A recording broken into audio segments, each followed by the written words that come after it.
Welcome study of bin YouTube channel. Class 9th वाले सभी students के लिए मैं अर्धवार्षिक परीक्षा हिंदी का सॉल्यूशन यहां पर लेकर आया हूं। तो सभी स्टूडेंट्स यदि वीडियो को देख रहे हैं तो लाइक कीजिएगा, साथ में आप मेरे जो चैनल है स्टडी ऑफ विन उसको आप सब्सक्राइब करके रखिएगा। आगे आपको सभी एजुकेशन से रिलेटेड तैयारी यहाँ पे कराई जाती है। तो देखिए जल्दी से आप यहाँ पे सॉल्यूशन स्टार्ट करते हैं हम, ठीक है।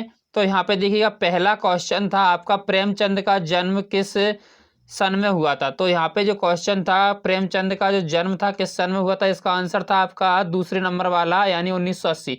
यहाँ पे ठीक से थोड़ा दिख नहीं रहा है क्योंकि यहाँ पे जो स्टिकर लग चुका है। इसके बाद देखिए संज्ञा सर्वनाम की विशेषता बताने वाले शब्दों को क्या कहते हैं, यहाँ पे विशेषण कहा जाता है। इसके बाद अगला क्वेश्चन देखिए, फूले नहीं समाना क्या है, आपका मुहावरा है, ठीक है। ऑप्शन नंबर सा। सुनते चलिए, राहुल जी ने सन 1929-30 में लहसा की यात्रा किस देश से होकर की थी, तो नेपाल। देश का नाम क्या था, नेपाल, यानी ऑप्शन नंबर सा। इसके बाद नेक्स्ट देखिएगा खालिस्तान, और खालिस्तान यहाँ पे हमको भरना है संध्या समय दोनों बैल। देखिए यहाँ पे भी ऑप्शन दिए गए हैं खालिस्तान में, तो आपके जो नए स्थान पर पहुंच गए थे, कहाँ पर, नए स्थान पर। राहुल जी ने 150 पुस्तकों की रचना, कितनी, 150। कविता के छंद शब्दों के अनुशासन को क्या कहते हैं हम, छंद। शब्दों पर अनुशासन रखना छंद कहलाता है, ठीक है। इसके बाद अगला देखिएगा क्वेश्चन, यहाँ पे फूले नहीं समाना मुहावरे का अर्थ पूछा गया, नहीं मुहावरा ही है, क्या है ये, मुहावरा है। इसके बाद में देखिए क्वेश्चन नंबर तीसरा देखते हैं। अगला देखिएगा क्वेश्चन नंबर 3 में आपको यहाँ पे दिया गया है सत्य असत्य। तो यहाँ पे देखिए किसी एक वर्ण की आवृत्ति होने पर यमक अलंकार होता है, वर्ण की आवृत्ति नहीं होती है, यमक अलंकार में शब्द की आवृत्ति होती है। तो ये ऑप्शन आपका गलत हो जाएगा, मतलब। इसके बाद रस मुख्य रूप से 9 प्रकार के होते हैं, रस मुख्य रूप से 9 प्रकार के होते हैं, बिल्कुल सही जगह। लय चंद कवित्री आत्मज्ञान को बिल्कुल राइट है ये भी आपका। और ये कहाँ की थी, कश्मीर की, कश्मीर की थी। इसके बाद में काव्य की शोभा बढ़ाने वाले तत्व को रस कहते हैं, नहीं कहते, अलंकार कहते हैं, ठीक है। तो ये भी आपका गलत हो जाएगा। इसके बाद देखिएगा नेक्स्ट, कश्मीरी कवि यानी वही जो हमने पढ़ा है, इनको मिलाइएगा आप लल छद से। इसके बाद शब्दों के पूर्व क्या लगाते हैं हम, उपसर्ग लगाते हैं। कबीर की रचना क्या है आपकी, कबीर ग्रंथावली है। गधे में गुणों की पराकाष्ठा ऋषि मुनियों ने भी की है, ठीक है। इसके बाद में आपको निपात किसे कहते हैं, अब निपात को आपको समझना है, थोड़ा सा आप सुन लीजिएगा और उसको आप नोट कर लीजिएगा। इस पर मैं लिख तो नहीं पा रहा हूँ स्क्रीन पर। किसी बात पर जोर देने के लिए प्रयोग किया जाने वाला शब्द निपात कहलाता है। जैसे मैंने कहा कि केवल तुमने ही यह कार्य किया, मतलब केवल, तो यहाँ पे क्या है, निपात है। मैंने कहा मैंने ही, तो ही यहाँ पे निपात शब्द का कार्य करेगा, यानी किसी बात पर जोर देने के लिए जिस शब्द का प्रयोग करते हैं हम उसे निपात कहते हैं। अगला देखते हैं, कबीरदास जी ने पहले पद में किनका विरोध किया।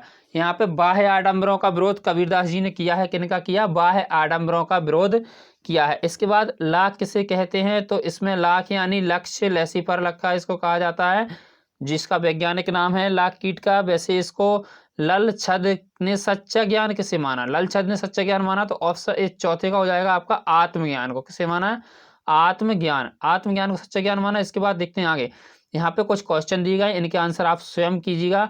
कांजी हाउस में कैद पशुओं का, इसका आप स्क्रीनशॉट भी ले सकते हो, ठीक है ना। इसके बाद में छोटी बच्ची को बैलों के प्रति प्रेम क्यों उमड़ाया, हीरा मोती की मालकिन ने आकर उनके माथे को क्यों चूम लिया, गया कौन था हीरा मोती। ये सभी क्वेश्चन आपको दिख रहे हैं लेखक के, तो इन क्वेश्चनों का सॉल्यूशन आपको स्वयं करना है, याद करके जाना। जैसे लेखक के यहाँ पे देखिएगा, लेखक ने अपनी पहली तिब्बत यात्रा किस देश में की थी, मानसरोवर से कवि का क्या आशय है, कवि ने सच्चे प्रेमी की कसौटी क्या बताई है, तीसरे दोहे में कवि ने किस प्रकार का ज्ञान को महत्व दिया। इसके बाद देखते हैं नेक्स्ट क्वेश्चन। देखिए चूंकि यहाँ पे जल्दी में थोड़ी पीडीएफ ऐसी ही बनी, सीधी नहीं बन पाई है, तो इसको मैं यहाँ से देखिए समझ लेता हूँ। यहाँ से आपको थोड़ा सा इधर से ले लीजिएगा इसे, देखिएगा क्वेश्चन थोड़ा यहाँ पे लिखा हुआ है, संसार में सच्चे संत कौन कहलाता है, प्रत्यय शब्द किसे कहते हैं, उदाहरण से दीजिए, तत्सम शब्द किसे कहते हैं, उदाहरण से दीजिएगा। रचना के आधार पर वाक्य के भेद कितने होते हैं, आपके 3 होते हैं, उनको लिखना है। संयुक्त मिश्र, सरल मिश्र और संयुक्त वाक्य। कवि क्रिया की परिभाषा देना है, यमक अलंकार का उदाहरण सहित परिभाषा, आपको यहाँ पे श्लेष अलंकार की परिभाषा, मुहावरे क्या परिभाषा, और आपको यहाँ पे लोकोक्ति की परिभाषा भी देना है। अब यहाँ पे निम्न शब्दों का वाक्य में प्रयोग करना है, काके हलवा व्यंजन कचौरी, इनका आपको अपनी पसंद की कविता की 4 पंक्तियां आपको लिखना है। उपमा अलंकार की परिभाषा आपको लिखना है, उपमा अलंकार क्या होता है, उदाहरण जैसे पीपर पात सरस मंडोला, झील सी नीली आंखें, इसके उदाहरण हो जाएंगे। उत्प्रेक्षा अलंकार का भी आप दे सकते हैं, मुंशी प्रेमचंद के बारे में आप जीवन परिचय उनका किन बिंदुओं पर देंगे? 2 रचनाएं, भाषा शैली, साहित्य में स्थान, ल्हासा की यात्रा, वृत्तांत के पाठ के सारांश। इसके बाद में आपको दिख रहा है निम्न जो संदर्भ प्रसंग व्याख्या करनी है, गद्यांश यहाँ पे दिया गया है। उसके बाद यहाँ पे यदि हम देखें तो इसके बाद एक क्वेश्चन के बाद देखते हैं आगे। यहाँ पे अगला जो है आपका पार्ट, यहाँ पे एक संदर्भ प्रसंग सहित व्याख्या करने के लिए क्या दिया गया है? यहाँ पे आपको दिया गया है भाव स्पष्ट कीजिएगा इनका, ठीक है ना। तो यहाँ पे थोड़ा ठीक से नहीं आ पाया।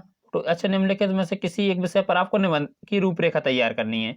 विज्ञान, चमत्कार, दीपावली, जल का महत्व, विद्यार्थी, और यहाँ पे निम्न प्रश्नों के उत्तर कभी कभी बहुत लक्ष्य दूर, ठीक है ना। तो ऐसा थोड़ा सा यहाँ पे मिस्टेक हुआ जल्दी में। अब यहाँ पे आपको निराशा भाव क्यों जागृत होता है, निराशा व्यक्ति के लिए, तो आप कर सकते हैं, ठीक है ऐसा। अब पर्यावरण प्रदूषण वृक्षारोपण पर आपको एक निबंध लिखना है। मित्र को जो जन्मदिन पर बधाई देना है, ठीक है। इस संसार में सच्चे संत कौन कहलाता है, ये क्वेश्चन आपके वही हैं। इसके बाद इसी के साथ हमारे जो क्वेश्चन हैं वो संपूर्ण हुए, ठीक है। वीडियो अच्छी लगी तो वीडियो को लाइक अवश्य कीजिएगा।